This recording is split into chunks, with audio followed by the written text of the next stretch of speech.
Okay, let's dive in. We're going somewhere maybe a bit unexpected today to find some really interesting ideas. Yeah, we're looking at a children's story, specifically some parts from Nina and the Not-So-Normal Nest. And our goal here is to pull out the surprisingly useful lessons hidden in this simple story just for you. Exactly.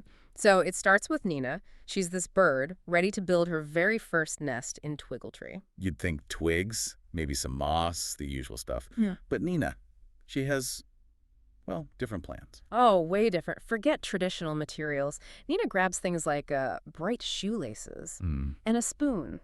A shiny spoon right in the wall. And for the base, instead of something soft, a whoopee cushion? I mean, a whoopee cushion.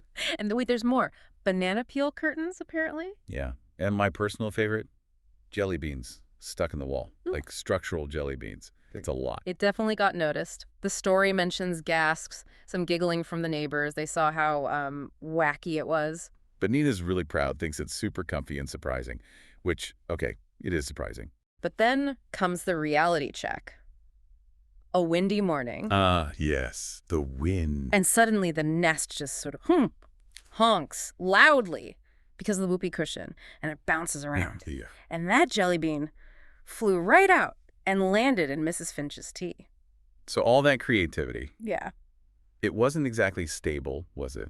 Or safe? Not at all. And that's a huge moment. Nina realizes her silly nest, as she calls it, just doesn't work. It highlights that even amazing ideas need to be, well, functional. Yeah, they need to actually do the job. Precisely. Especially for something critical like a home. And what she does next is really key, I think. Mhm. She doesn't just stubbornly keep going. No, she kind of sighs and thinks, maybe I need a little help. Asking for help, that's the insight there, isn't it? It really is. Mm. Moving beyond just your idea and seeing the value in what others know. It's not failure, it's smart iteration. Right, so her friends show up, Yeah. and they don't just tear it all down. No, they work with it.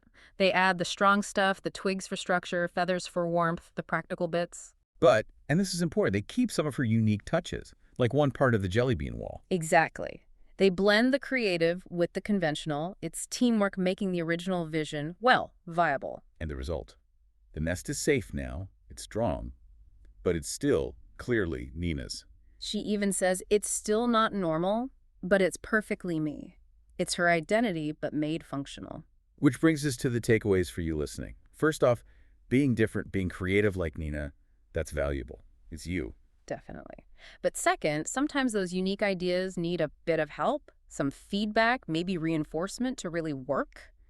Asking for that help, that's strength. And third, that teamwork aspect. Collaboration can take a really out there idea and make it strong and successful without losing what made it special. Yeah, blending innovation with proven methods, and maybe a fourth, more practical point from that flying jelly bean. Huh, right. Some materials, like maybe a whoopee cushion, aren't the best choice for, critical structural support. Function matters. It's a simple story, but it touches on things we all face, right? How do you keep that perfectly me element while making sure your work, your project, is actually effective and, well, safe? So here's something to think about.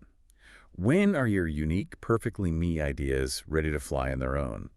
And when could they become even better, even stronger, by bringing in some teamwork, some different perspectives?